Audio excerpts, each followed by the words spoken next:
How to get people to talk about your product. There are few better forms of marketing than word of mouth. Think about the most successful movies at the theaters. They're not necessarily the movies with the biggest marketing budgets, though that helps. Instead, they're the movies that have the biggest impact on the culture around them. When a movie is genuinely exciting, thought-provoking, and different, it gets attention. People tell their friends, and they tell their friends. This is how you get your sleeper hits. So how do you get people to talk about your online product? How do you turn that into a sleeper hit? In this presentation, we're going to find out. The product itself. The first and most important point is that the product itself needs to be effective in driving discussion.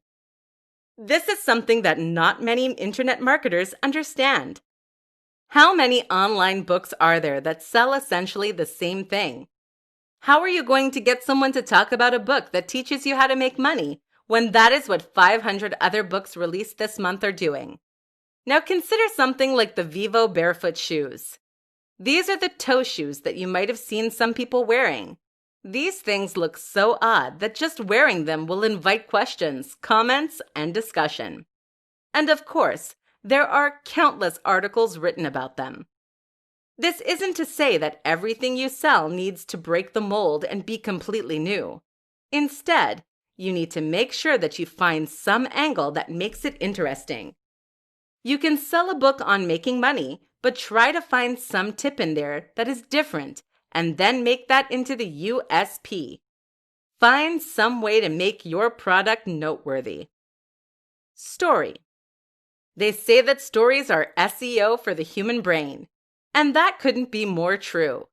We love telling and sharing stories, so much so that this practice is ingrained into our very psyche by millions of years of evolution.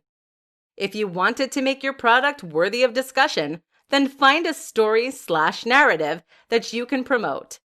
That could be the story of how you created the product, or it could be the story of someone who used it and was highly successful. Press releases. Next, you need a press release. This outlines news of your product or service in a way that will hopefully get news coverage from other websites or papers.